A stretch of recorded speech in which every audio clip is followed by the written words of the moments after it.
Vamos iniciar mais um trabalho para este domingo, 31 de janeiro de 2021. E graças a Deus estamos com vontade muito de vencer e com a graça de Deus e a certeza de que, de fato, Ele está sempre conosco. Iniciemos nosso trabalho com o sinal da nossa fé. Em nome do Pai, do Filho e do Espírito Santo. Amém. Então, neste quarto domingo do tempo comum, as leituras que vamos refletir hoje, primeira, no livro do Deuteronômio, capítulo 18, versículo 15 a 20. Sempre Moisés é o grande intercessor do povo, é o porta-voz do povo. Tá? E é sempre ele que vai falar ao povo o que Deus pediu para ele falar. Ou seja, ele se conecta ao Senhor, mas para ser porta-voz do povo, graças a Deus. Por isso, Moisés falou ao povo dizendo: o Senhor teu Deus fará surgir para ti da tua nação e do meio de teus irmãos um profeta como eu. Ele não vai ser eterno, um dia Deus precisará dele também no céu.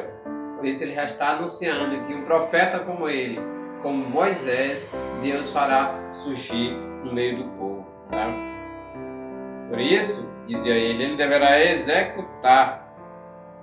Foi exatamente o que pediste ao Senhor teu Deus no Monte Horebe, quando todo o povo estava reunido, dizendo: não quero mais escutar a voz do Senhor meu Deus, nem ver este grande fogo, para não acabar morrendo.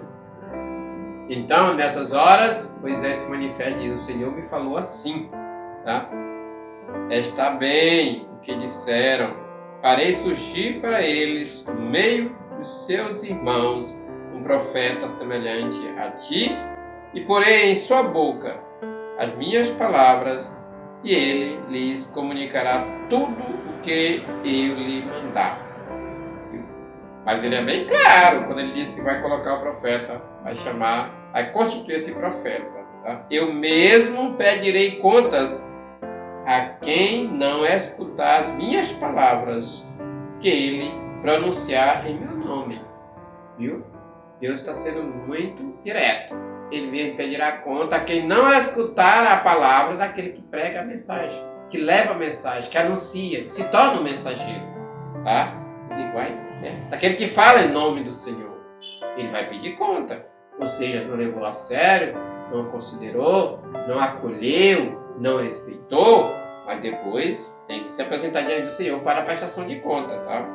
Mas o profeta que tiver a ousadia de dizer em meu nome alguma coisa que não lhe mandei, ou se falar em nome de outros deuses, esse profeta deverá morrer. Ou seja, tem que falar com autoridade, mas tem que ter certeza que está falando em nome do Senhor. Tem que ser uma pessoa usada por Deus, colocando nas mãos dele como instrumento, entendeu? Essa é a primeira leitura. O Salmo também vai nos dar uma resposta muito linda, que é a resposta à palavra, né? Não fecheis o coração, ouvi hoje a voz de Deus. Por isso, a gente exulta, a gente se alegra em Deus, tá? Por quê? Porque Ele é realmente o rochedo que nos salva. Ele é realmente aquele que nos dá a oportunidade para sermos santos. Se a gente se converter, entregando o coração a Ele, é muito importante que isso realmente aconteça em nossas vidas, tá? Por isso ele diz: oxalá ouvisseis hoje a sua voz, não fecheis os corações como em Meriba, tá? Como em Massa, no deserto, aquele dia em que eu vossos pais me provocaram, apesar de terem visto as minhas obras. É interessante. Às vezes Deus fala de diversas maneiras. Quando a gente fala que você tem que contribuir com o dízimo, quando a gente fala que você tem que contribuir com a sua oferta, quando a gente fala que você tem que contribuir, ou seja, dar a sua contribuição, a sua parcela de ajuda, você reconhecendo essa necessidade de, como igreja, poder partilhar, Deus usa o profeta, Deus usa o pregador para lhe orientar para isso. Às vezes você desiste de ser esse instrumento. Acha que não é a palavra de Deus e continua retendo para si, sendo egoísta. Entendeu? Por isso a segunda leitura é tirada da primeira carta de São Paulo aos Coríntios. Veja que ele começa dizendo: irmãos, eu gostaria que estivesseis livres de preocupações. Qual é a sua preocupação? Com que você está preocupado? Pense nisso, tá? O homem não casado é solícito pelas coisas do Senhor, entendeu? E procura agradar ao Senhor. O casado preocupa-se com as coisas do mundo e procura agradar a sua mulher, e assim está dividido. Pois o não casado deveria deixar o mundo de lado, deixar o mundo seguir a sua estrada, mas ele deveria cuidar das coisas do Senhor. Aqui um exemplo prático, né? Esses dois jovens aqui que estão nos assistindo aqui, que estão nos gravando juntos, estão preocupados com as coisas do Senhor. Querem fazer a sua parte, dando a sua parcela de contribuição. Ou seja, se sentem úteis para ser instrumentos do Senhor para vocês também que vão nos ouvir mais tarde, depois que a gente realmente colocar nas redes sociais este vídeo. Isso é interessante. Então seja você também esse instrumento, cuide das coisas do Senhor, deixa que o mundo para lá se vire. Por isso o Evangelho de hoje é profundo, gente. O Evangelho de hoje, Marcos capítulo 1, versículo 21 a 28. É bom que a gente reflita um pouquinho sobre este Evangelho, porque precisamos entender essa profundidade. O Evangelho deixa claro que Jesus, em suas ações e ensino, cumpre a promessa que Deus havia feito ao povo de Israel. Jesus cumpre. Ele diz que não veio para mudar a lei, mas para aperfeiçoá-la, para que todas as pessoas por ele e nele possam chegar ao Pai. Você tem que pensar nisso. Por isso, ele é interessante que ele está na cidade de Cafarnaum. E qual é o dia? Dia de sábado. Dia em que os fariseus não queriam ver o bem acontecer. Quem fizesse, por exemplo, uma cura, um milagre, aquele era apedrejado praticamente, tá? Então Jesus entrou na sinagoga, é muito interessante, todos ficavam admirados com o seu ensinamento, pois ensinava como quem tem autoridade, não como quem ou como os mestres da lei. Isso é interessante. Quem que estava na sinagoga? Um homem possuído por um espírito mau. Ele gritou: "Que querem de nós, Jesus Nazareno? Vieste para nos destruir? Eu sei quem tu és. Tu és o Santo de Deus." Minha gente, meu irmão, minha irmã, você muitas das vezes pode até saber quem é o Senhor, mas não basta. Tá aí. O espírito impuro também falou a mesma coisa: eu sei quem tu és o Santo de Deus. Mas ele não obedecia. Mesmo sabendo que ele era, estava vivendo o seu mundo daquilo que era tudo contrário à vontade de Deus. Tá? Mas aquele homem que estava com aquela força negativa, era o servo do Senhor, precisava da graça naquele dia, naquela hora, naquele instante, naquele lugar. Isso é lindo. E é ali que Jesus atua, ou seja, se manifesta para poder exatamente dar a ele a oportunidade de reconhecer a graça do Pai acontecendo por meio de Jesus. Não importa o dia, mesmo que seja um dia de sábado. Isso é muito interessante. Tá? E é aqui que Jesus trabalha. Tá? E aqui que Jesus fala, é muito bonito. Jesus o intimou: cala-te e sai dele.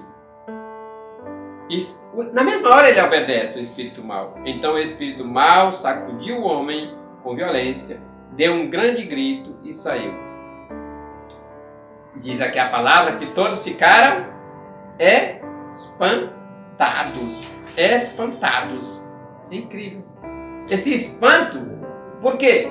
Porque naquele dia, Deus também é Senhor naquele dia. Ou seja, Ele pode fazer o bem a qualquer hora. Tá?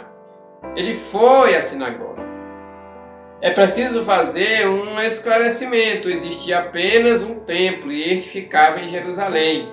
Mas as sinagogas eram muitas e estavam espalhadas em várias cidades. Também fora, claro, da Terra Santa. Por exemplo, lá em Cafarnaum, onde Jesus estava naquele momento. É muito interessante isso aí. Então o Evangelho frisa que as pessoas na sinagoga ficaram maravilhadas com o ensinamento de Jesus. E além disso, espantadas também com o ensinamento de Jesus. Tá? Ao contrário dos escribas, Jesus ensinava com autoridade e sua autoridade não se baseava em crendices, tá? Não, nem na capacidade de citar os mestres judeus, tá? Das grandes ou das gerações passadas.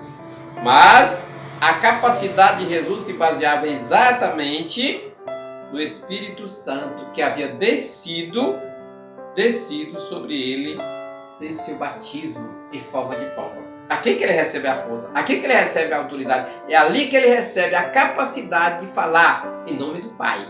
É por isso que ele tem essa autoridade, conforme Marcos capítulo 1, versículo 10. Tá? Por isso, sua autoridade vinha de onde? Vinha de sua comunhão ou conexão com Deus, com seu Pai. Você quer também ser uma pessoa que fala com autoridade? Fala em nome de Jesus, que você terá a mesma força que Jesus disse, aquele que está em mim, para milagres até maiores. Basta que creia. Então creia você também, que você com certeza vai ter essa autoridade e essa capacidade para expulsar também esses espíritos maus. Quantas pessoas estão possuídas por essas forças negativas que impulsionam a ir à bebedeira, a ir às drogas, a ir às festas, a ir a tudo que o mundo oferece. Mas como não tem o Espírito do Senhor, aí o que vai acontecer? Quantas pessoas por causa disso estão aí jogadas, perdidas? Por isso, naquele tempo, lá no início do cristianismo, a pregação era para os pagãos, eles se convertiam, se tornavam cristãos. Hoje, a nossa pregação está sendo para os cristãos que foram batizados, mas que não vivem o seu batismo, estão no mundismo aí, que realmente não tem sentido a sua vida do jeito que estão. Olhe, temos exemplos suficientes para a gente poder se converter. Essa pandemia que está realmente abarcando muita gente, muitas pessoas. Deixe se levar, se envolver por esse Deus que Ele vai lhe ajudar, tá? Por isso, a atitude das pessoas na sinagoga sugere que devemos ouvir Jesus com maior atenção. Seus ensinamentos se tornaram tão familiares, tá? Que depois de 2000 anos, somos tentados às vezes a ouvi-lo distraidamente. E isso é que não faz sentido nenhum, não vale a pena. Temos que estar interligados mesmo. Por isso precisamos escutar, precisamos olhar, ouvir os seus ensinamentos de maneira mais profunda para aprender e entender melhor a sua mensagem. Esta mensagem eu quero que chegue até você. Isso realmente inclui também o que eu falei no início. Quando você tem a intuição de ser um bom dizimista, devolver a Deus o que é de Deus. Quando você tem a intuição de ser um bom ofertante, dar a oferta que se deve também, como Abraão fez. Como você tem a boa intenção de dar também aquela colaboração, aquela ajuda para que a sua igreja continue crescendo materialmente, mas espiritualmente você terá também ainda coisa suficiente para você crescer, porque terá uma formação mais adequada. Então aproveite essa oportunidade e deixe Deus agir em suas vidas, que você não será nunca o mesmo, mas sim será uma pessoa transformada e renovada em Cristo. Só no Espírito do Senhor você receberá essa força e terá essa autoridade para proclamar e anunciar o Reino de Deus. Aqui eu deixo a minha bênção, espero que vocês entendam bem e que realmente prossigam refletindo sobre este Evangelho de hoje, 31 de janeiro de 2021, tá? Com muita alegria. O Senhor esteja convosco. Ele está no meio de nós. Abençoe nosso Deus Todo-Poderoso, Pai, Filho e Espírito Santo. Amém.